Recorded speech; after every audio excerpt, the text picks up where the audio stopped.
Ladies and gentlemen, in this episode, you are going to hear opinions, and while the podcast is endorsed by Uriah Heep, the opinions of the host and various guests do not necessarily represent the opinions of the band or any of the members past or present. With that being said, let's celebrate the music of Uriah Heep.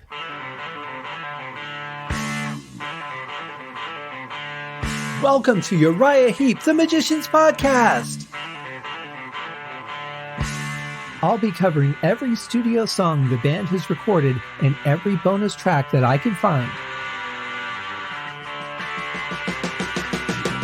Each week we'll go over a new song from the beginning to where they are currently, and as they keep adding albums, I'll keep adding shows. Let the deep dive party begin. In the magic garden, some were singing, some were dancing. Hello and welcome to Uriah Heep, the Magician's Podcast. I am your host, Scott Haskin, and I have a song for you today that we are going to dive into, and I'm here to put some lovin' on you. But first, before we get to that, it's Monday. I hope you guys all had a great weekend, and we are going to start off with a touch of gratitude before we get into the song that we are also grateful for. First of all, if you guys would like to help the band that you have been enjoying so much get inducted into the Rock and Roll Hall of Fame, please go to facebook.com/HeepRockHall, and you can add your name to the list of people who would like to see Uriah Heep inducted into the Rock and Roll Hall of Fame in Ohio. I highly suggest you do it. They deserve to be there. A lot of bands have been snubbed for one reason or another, but we can make it happen. Get your name on that petition. We're shooting for 2022 because we've already missed the 2021 deadline, but we can do it, guys. Please get your name on there. And thank you to Dave White for getting that going. I also want to thank my patrons, people that give me money to do this show because they like it so much. Thank you, guys. Over at the $5 Easy Living tier, we've got Kenny Wymore. At the $3 The Wizard tier, we have Peter Voss and Goran Eriksson and Frank Thielgaard Mortensen.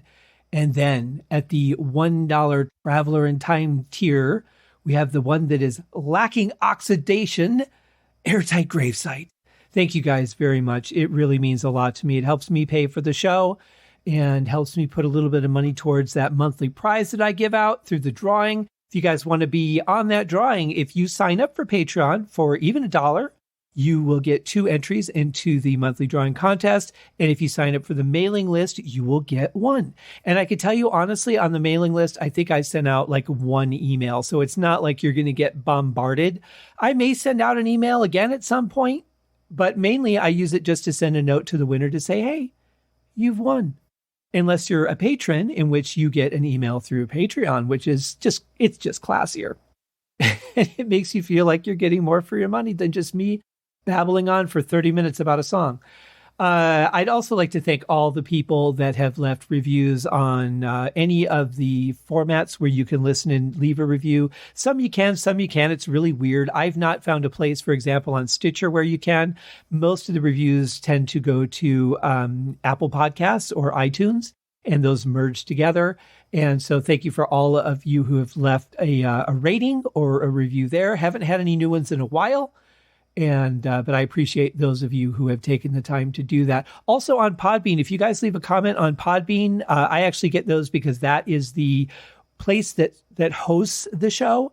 I upload to them. They distribute out to everybody else. So that's where I spend most of my time, is on the Podbean site, getting the episodes ready to go for you guys. So if you leave a comment there, I'll see it. And thank you to those who have. I also want to very quickly thank my graphic designer, Scott Lazinski. I want to thank my friends at Audionamics, who I will not do a podcast without Instant Dialogue Cleaner. It's the most amazing. It's like the magic eraser for audio. And also my buddy Dave White, the social media director of Uriah Heep, for all his great efforts sharing the episodes. And he's just been a great friend, very welcoming, and I really appreciate that. Also, let's talk about some other podcasts real quick. I'm going to do this. You know what? I'm going to challenge myself today. Got to keep things exciting. I'm going to challenge myself, and I'm going to do this in reverse.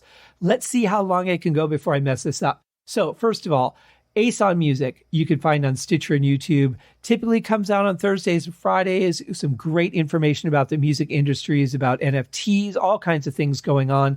Check that out. Also, Allegra over at gottahear'emall.com has some fascinating insight into the live histories of Deep Purple, Emerson, Lake and Palmer, and all kinds of other cool tidbits. Go check out her site. My buddy Brandon at Metallicast, my favorite Metallica podcast. Actually, it's the only Metallica podcast I listen to, so by default, it's my favorite. But the reason I don't listen to the others is because this is so good, I don't even need to. And let's talk about my brothers at the Deep Dive Podcast Network. We have Eric and Jonathan at Maiden AZ Pod, going through all the Iron Maiden songs. We have Andy and Matt at Hawk Binge, the Hawkwind podcast. Paul, Joe, and David at In the Lap of the Pods, our Queen podcast. Rye at Sabbath Bloody podcast, covering Black Sabbath and Ozzy Osbourne. Terry T-Bone Mathley at T-Bone's Prime Cuts on the other side, interviewing just the most amazing people. His most recent was John Oates from Hall & Oates. Very fascinating interview. He'd worked with them quite some time ago and kept in touch. It was just like listening to a couple of old friends just telling stories and talking about the business. It was absolutely fantastic. Go check that out. And of course, this simple man at Skinner Reconsidered, who has partnered with Rye at Sabbath Bloody podcast on another show called North by South, where they are taking a whole new approach on music. Check that out. And of course, my buddies Nate and John at the Deep Purple podcast, my gateway drug into the Deep Dive Podcast Network. And go check out, I think it's deepdivepodcastnetwork.com or deepdivepodcastnetwork.com. And that site is getting up and running. So thank all of you guys for all the hard work that you do on your wonderful shows. I enjoy every single one of them, and way behind on listening to episodes because I'm doing stuff, but eventually at some point I will catch up. So today we're going to talk about a song called Put Your Lovin' on Me. This is a song off of the Fallen Angel album. It is actually track number 4 on the deluxe CD. I think that was the same order as the original album as well. Could be wrong on that, but a great song nonetheless, and we're going to dig into it right now. Here by Uriah Heep, the band that we're here to talk about, is Put Your Lovin' on Me from Fallen Angel.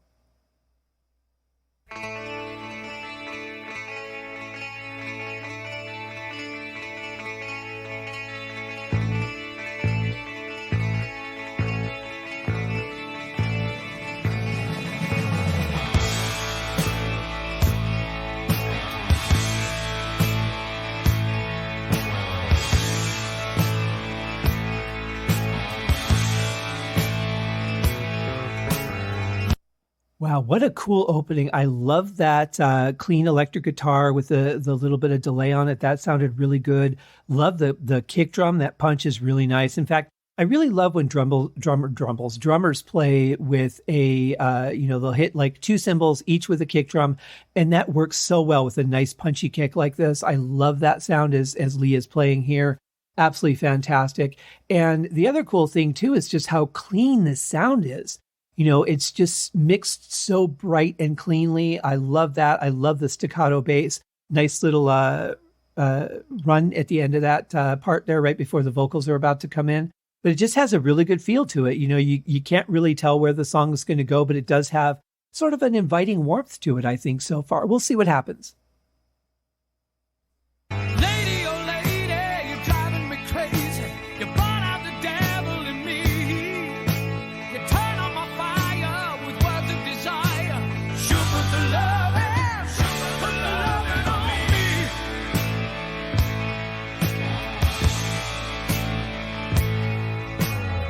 And it ends with the bass slide. I love that. Nice vocal. Obviously, the harmony there is really sweet.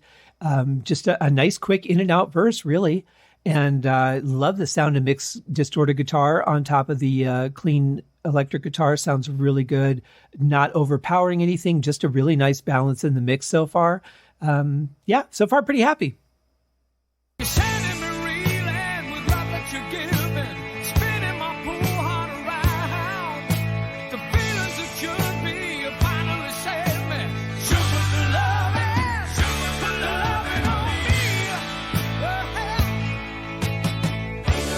Trying to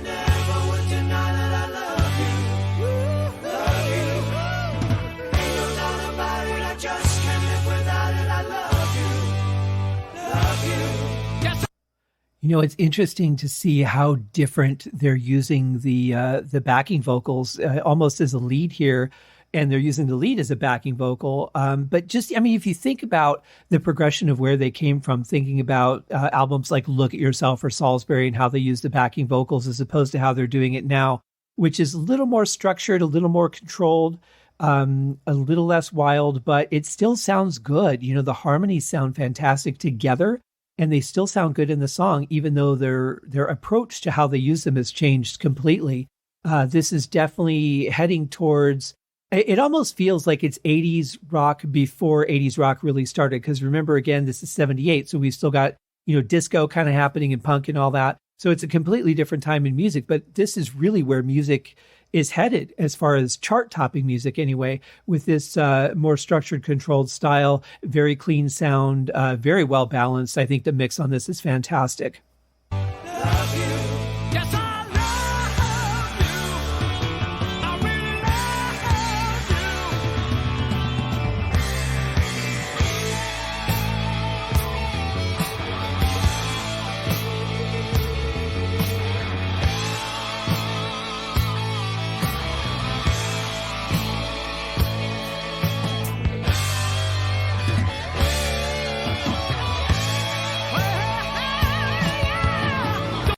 Wow, the guitars just sound beautiful playing together like that. Even if it's the same guitarist doing two different tracks, just the way it's blended just sounds so good. I like the simplicity of it. I like the way it moves the song forward, because this is a pretty simple song. There's not a lot of craziness or pandemonium. It's pretty straightforward. The drums and bass are just doing a nice job keeping it anchored and keeping everybody on time. I will say, though, I think the snare sounds a little weak on the song. The hi-hat is kind of overpowering it a little bit, and that's not really what you want. You want the snare to stand out. It's got to have that pop. It's got to hit you in the chest at least a little bit, and the hi-hat really isn't designed to do that, but I feel like I'm hearing more hi-hat than snare in this. But overall, the blend of the song is really good. I love that last section for the guitars. I think that really sticks out and shines. It keeps the song really just kind of feeling nice and warm.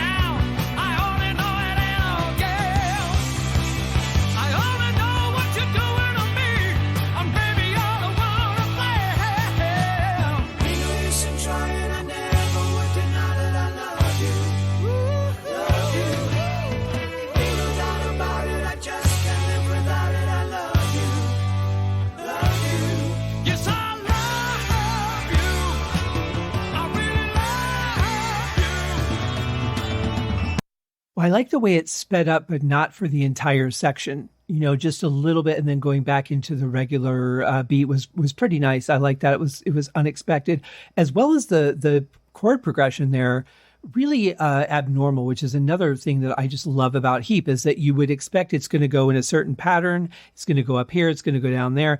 And they always go, yeah, we're not going to do that. And then they find some other interesting, unique way of performing. And I love that about them. They're always doing the unexpected. And that keeps it fresh, because you never know what's coming. If songs become too predictable, I tend to lose interest in a band if I know where everything's going to be before I get there. There's not a lot of excitement. I'm not talking about when I've heard the song, 5 or 6 times. I mean, the first couple times you hear it, it should be interesting. It should be something that's different and unexpected. And I really love the way Heep embraces that. Just fantastic section right there. I also noticed too, as I'm looking at this, and I didn't really pay so much attention on the other songs on this album so far, but this really does appear to be not full on, but pretty close to Brick Wall Limited. And I'm surprised it sounds as good as it does because of that. Typically what happens when you're trying to push as much sound in every second of a song as you can. So basically brick wall limiting is you take your audio signal, and, if you've ever seen a waveform, some places it's bigger, some places it's smaller. If the song is kind of a gentle song and there's a drummer playing a rim shot, you'll see very well in the audio where those rim shots are, because there'll be little spikes there because it's something that's standing out as louder than the rest, or a different type of signal. So brick wall limiting is taking everything and pushing it so it literally looks like a brick wall, and you're maximizing the volume in every space that you can. That's fine. That's a trend that people still use today. What I find a lot of times is, for me anyway, it really kills the dynamics of the song. You typically don't get to hear a lot of the nuances because everything's being forced into a certain level of volume. So things get buried. Unless your song is incredibly well panned, incredibly well organized and mixed, you're going to lose a lot of dynamics. Now, with a song that's very straightforward and simple like this one, it's harder to lose those dynamics because there aren't so many different things going on.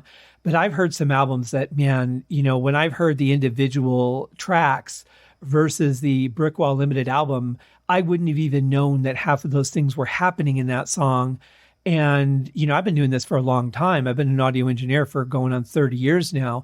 So to hear to see a waveform like that is actually really interesting because it does sound so good.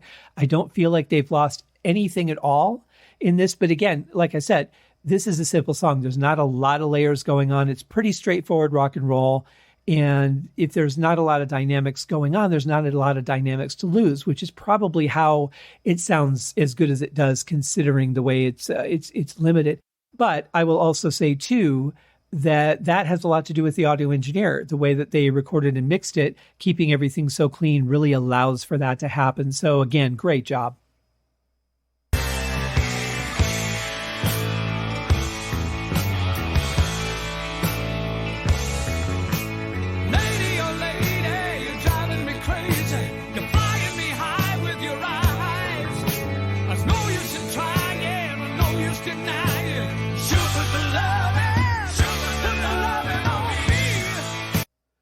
I really like that low voice that they put under the lead vocal on the last verse there.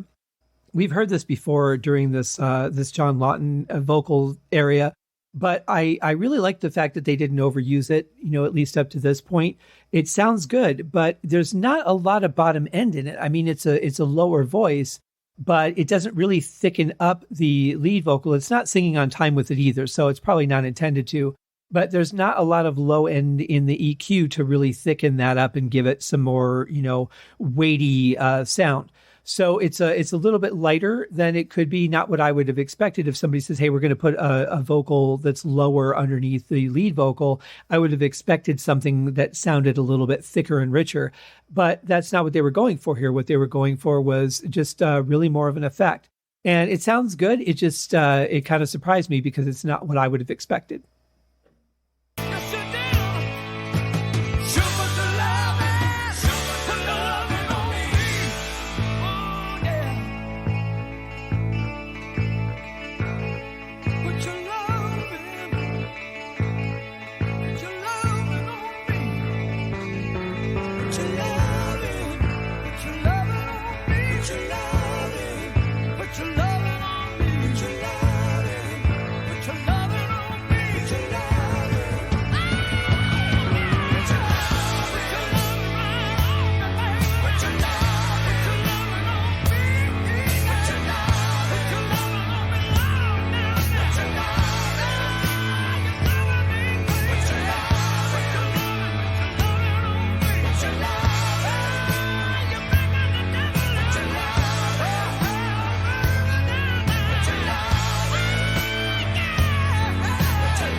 That's a really lovely ending. I like that. I like that high vocal harmony at the end there, the way it ducked down a little bit too, right before it faded out. Very, very pretty. Really nice accent to end the song. I really feel like this song could be on the radio, very easily. Maybe it would have to be trimmed down a little bit because it's just over 4 minutes. So I would think if they trimmed it down a little bit, could have gotten it on the radio if they didn't. And good solid song. It's not anything that's exciting or dramatic, but it's emotional. It's from the heart. And sometimes when you're writing from the heart, that's really where the focus should be. You don't need a lot of expressive music. You just need something to carry it along and enhance it, sort of give it a riverbed to float down, and let the vocal be the boat that drives the song. And I think that's the case here. I think it's a very simple but very beautiful song. Always a passionate vocal from John Lawton. I don't think he knows how to sing without passion, at least not on anything I've ever heard him do.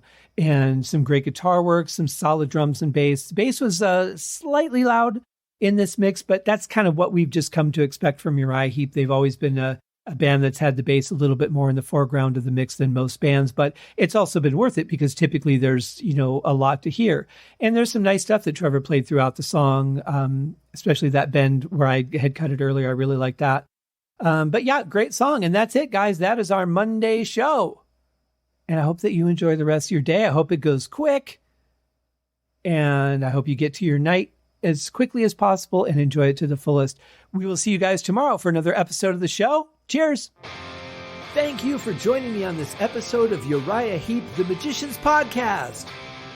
If you have enjoyed this show, please consider going over to Apple Podcasts or your favorite podcast outlet, leaving a rating or a review. Be sure to subscribe to make sure that you are notified when new episodes are available. Please be sure to share this podcast with your fellow Uriah Heep enthusiasts and anyone who you think would like Uriah Heep, which should be everyone. And if you are so inclined, please feel free to contribute to the Patreon account. And if you are not a Patreon subscriber, you can also pay through the PayPal link on the website listed in the show links below. I would also like to thank Uriah Heep for their very generous support of the show, and thank you guys for listening. We'll see you in the next episode. Happy days!